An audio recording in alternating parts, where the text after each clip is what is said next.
ndamutse nkweretse iyi video ukumva nirijwi. Uyu mugabo ngiye kuvugaho kuri uyu munsi yivugira ko yizihiza isabukuru iminsi 2 itandukanye. Nkakwereka niyi. Yaravuze ngo iyo ushaka kutazanyagirwa mu gihe cy'imvura, igisenge cyawe ugisana mbere y'uko igwa.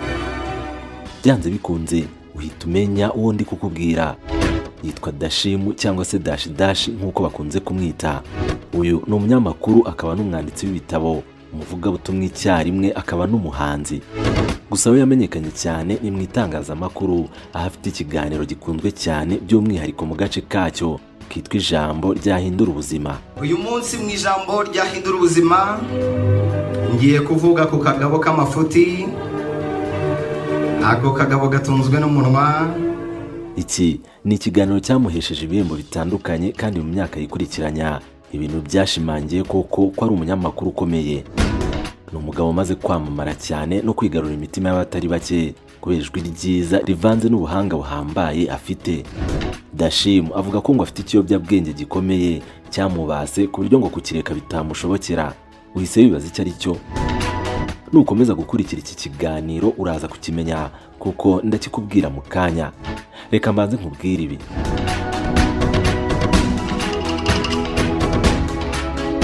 Ubundi bavuga ko ngo nta muganga wigangahura, ariko Dashim we ibyo ngo nibyo ashoboye cyane kuko nyuma y'igihe kinini avuga ku bandi bantu nawe yivuzeho yihishuraho byinshi mu ijambo ryahindura ubuzima. Avuga kandi ko afite isezerano ry'Imana rigomba gusohora gihumeka. Ibi byose abenshi babimenyeyeho ku izina rya Dashim aka Dash Dash. Aha rero ni nawe yishuye cya kiyobyabwenge nakubwiraga mu kanya cyamubase ndetse cyamusajije mu buzima bwe bwose. Aka kagabo kasajijwe n'ibitabo. Ikiyobyabwenge cyako gikomeye n'ibitabo. Ariko se mu by'ukuri uyu Dashim ndi kukubwira ni muntu ki? Uretse ibyo nkubwiye hejuru aha, ni iki kindi umuziho? Kora subscribe kugira ngo utazongera gucikwa n'ibiganiro byacu kandi byiza tugutegurira umunsi ku munsi. Njye wumva nitwa King Sent. Nguhaye ikaze.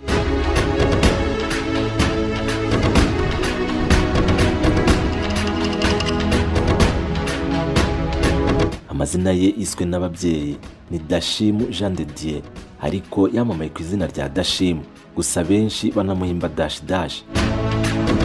Nkuko nabikubwiye, Dashim ntiryari izina yiswe n'ababyeyi be, ni izina yahawe n'umukinnyi w'umunyamahanga bakinanaga umupira w'amaguru akiga mu mashuri yisumbuye. Uwo mukinnyi yarimuhaye kuko atashoboraga kuvuga neza izina Dushime bamuhamagaraga, hari iryo Dushima Imana nyine babaga bahinnye. Rero mu rwego rwo kureka kwivuna bigatuma mwita Dashim. Uyu mugabo rero yaje kumva Dashim ari izina ryiza, maze ubwo yinjiraga mu ruganda rw'imyidagaduro nk'umunyamakuru ndetse n'umuhanzi ararikomezanya. Abamuzi kera bavuga ko uyu mugabo yakuze ahimbwa akazina ka Kazubwenge. Yakuze ari izina adakunda kuko ryatumaga yihatira gusoma cyane ngo atazaba umuswa, maze agasebya iryo zina rye. Ibi rero byatumye akora cyane aharanira kugaragaza ko izina ari ryo muntu koko. Avuga ko inkomoko y'iri zina Kazubwenge yabwiwe ko ari akazina yahawe na se akiri uruhinja, ngo nyina yajyaga ajya ku kazi akagahinja kakaryama kagasinzira kagatuza. Nyina yaba ataravuga n'ijambo na rimwe, ariko ari hafi avuye ku kazi ako gahinja kagahita gakanguka kagatangira kurira. Ibyo rero byabaye inshuro nyinshi isa byitegereza, aza kuvuga ati aka kana kazamenya ubwenge. Kuva ubwo rero atangira kumwita Kazubwenge, nguko kuri iryo zina ryaje. Dashim wari warihebeye ruhago mu buto bwe kubera umupira w'amaguru, yahimbwe utundi tuzina twinshi nka Dino, Dabodi n'ayandi menshi. Dashim avuka kuri Vuguziga Abeli ari we se na Mukandori Rasheli ari we nyina. Ni imfura mu bana 4 bavukana mu ndimwe. Itariki nyirizina uyu mugabo yaboneyeho izuba ntabwo izwi neza kuko yizihiza isabukuru mu bihe bibiri bitandukanye. Uti kubera iki? Akiri umwana nyina yamubwiraga ko yavutse ku itariki 18 z'ukwezi kwa gatanu mu 1991, ariko amaze gukura mu gufata ibyangombwa se niwe wabimufatiye, maze we yiyandikishiriza ko yavutse ku itariki 15 z'ukwezi kwa gatatu mu 1991. Izi tariki zombi rero yabuze amahitamo iyo yafata niyo yareka, ahitamo ko zose azajya ziziza ku isabukuru ye y'amavuko. Dashimu numwe wo nakwita mvuye kure kuko yaboneye izuba mu cyahoze ari Kibuye, ubu ni mu karere ka Karongi mu ntara y'Iburengerazuba.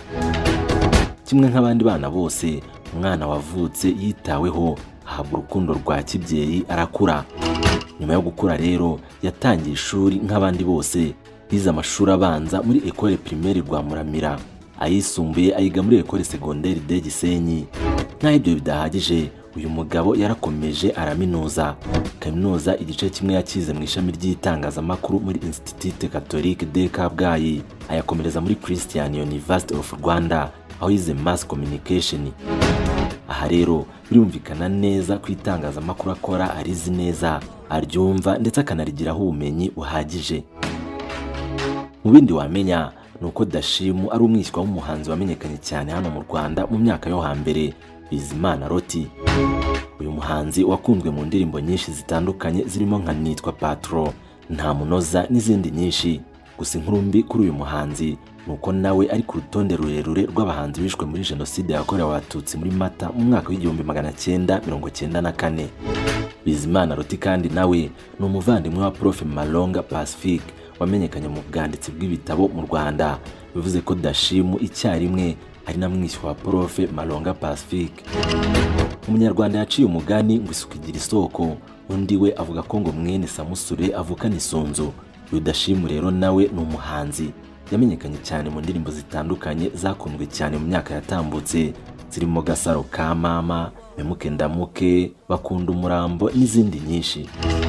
Mu buzima busanzwe ni umwanditsi w'ibitabo n'umuvugabutumwa, ni umuririmbyi, ni n'umunyamakuru. Yivugira ko ari umuhanzi, avuga kandi ko afite isezerano ry'Imana rigomba gusohora agihumeka. Gusa iryo sezerano ntajya yeruranga ishuri ryari ryo, birashoboka ko wenda yazarivuga ryaramaze gusohora. Benshi mu banteze amatwi muzi umukobwa witwa Abayo Yvette Sandrine. Uyu ni umuhanga cyane mu gukora ibyegeranyo, umukobwa w'umunyabwenge cyane buherekezwa n'ijwi ryiza bihebuje. Ushobora kwibaza uti kubera iki nzanye Sandrine mu nkuru ya Dashimu? Impamvu nta yindi nuko aba bombi bafitanye amateka. Abenshi mu bazi Sandrine batangiye kumenya ubwo yakoraga kuri BTN TV, gusa mbere yaho yari yarahereye kuri TV1. Mu kiganiro uyu mukobwa yagiranye na Yago TV Show, Sandrine yavuze ko umuntu wamujyanye kuri BTN bwa mbere ari Dashimu. Mu magambo ye yaragize ati, BTN rero Dashimu niwe wanjyanyeyo.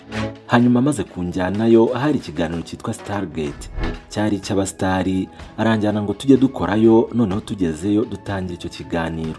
Rimwe Dashimu ntaze akajya siba kenshi, ubwo yasiba ikiganiro bikaba ngombwa ko njya kugikora, kandi kugikora byari ugupresenta nyine kuri televiziyo. Kandi ubwo nari nzi ko najyanwe no kujya mukorera utwegeranyo tugufi akaducisha mu kiganiro cye. Dashimu nkajya kumva nkumva arampamagaye ngo Sando bite, nkamubwira nti ni sawa. Akambwira ati uyu munsi uri bupresente ntabwo ndi buboneke. Sandrine akomeza avuga ko muri uko kubura kwa Dashimu ikiganiro cyagombaga kuba byanze bikunze, kuko ngo babaga bafite abaterankunga bamamariza muri icyo kiganiro. Rero ngo kutagikora byanganaga no kubura amafaranga, kandi ngo bombi bari bayakeneye. Ibyo rero byatumye Sandrine nta yandi mahitamo asigarana uretse ayo kujya kuri kamera agakora ikiganiro. Nguko Sandrine yisanze imbere y'ibyuma bifata amashusho, atangira gukora ibiganiro agaragara, ibintu we atakundaga na gato. Mu gusobanura uburyo atabikundaga agira ati, ntabwo nzi izina nabiha, kuko urumva hari igihe umuntu aba adakunda ikintu ariko akagikora, kandi abantu ntibakugaye ngo wagikoze nabi. Ubwo nanze kuvuga ko bagushima kuko hari n'abakugaye. Urabizi ntabwo umuntu yagushima 100%. Abayo Yvette Sandrine avuga ko ari uko yisanze yatangiye gupresenta kuri televiziyo, ndetse ahamya ko gusiba kwa Dashimu ariko kwamugejeje kuri ibyo byo gukora agaragara. Ndetse nyuma yaje no gukora ikiganiro cyitwa Beyond Eyes, aha nyine kuri BTN TV, aho n'ubundi yakoraga agaragara. Ikiganiro cyaje no gukundwa cyane. Reka tugaruke kuri Dashim nkubwire uko yinjiye mu muziki n'urugendo rwamuhinduye icyamamare tuzi uyu munsi. Byose bitangira byatanye mu mwaka wa 2008 nibwo Dashim yinjiye byeruye mu muziki. Mu mwaka wa 2011 byatangajwe ko Dashim yaguriwe imigabane n'umuterankunga Rutebuka ayimugurira muri studio yatunganyaga umuziki yitwa Unlimited Record. Iyi ni studio yakoze amateka ahambaye mu myaka yashize, yakorewemo indirimbo nyinshi zakunzwe ndetse yanakorewemo n'abaproducer benshi kandi batandukanye bari bakomeye. Icyo gihe rero Dashim agurirwamo imigabane yakorerwagamo na producer Rick. Byanavuzwe ko rero Dashim baje kumukorera amanyanga muri iyi studio ntamenye uko byagenze. Ntiyacitse intege uko muri uwo mwaka wa 2011 nibwo noneho byanyabyo yatangiye urugendo rwo kuba umuhanzi. Akaba yarakoraga injyana ya Afrobeat, yasubiyemo indirimbo nyinshi kandi zitandukanye zirimo Gasaro ka Mama, indirimbo yanatumye yamamara cyane agashyira izina rye ku ikarita y'abahanzi nyarwanda.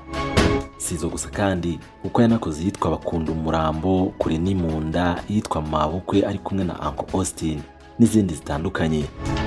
Mu mwaka wa 2012 Dashim yabaye nk'usubitse umuziki awugarukamo mu mwaka wa 2014 ashyira hanze indirimbo yitwa Memuke Ndamuke. Indirimbo za Dashim zose ziri kuri YouTube channel ye yitwa Dash TV. Gusa ntabwo ari buri wese wemerewe kuzireba keretse gusa uyandikishije nk'umunyamuryango wa channel ye.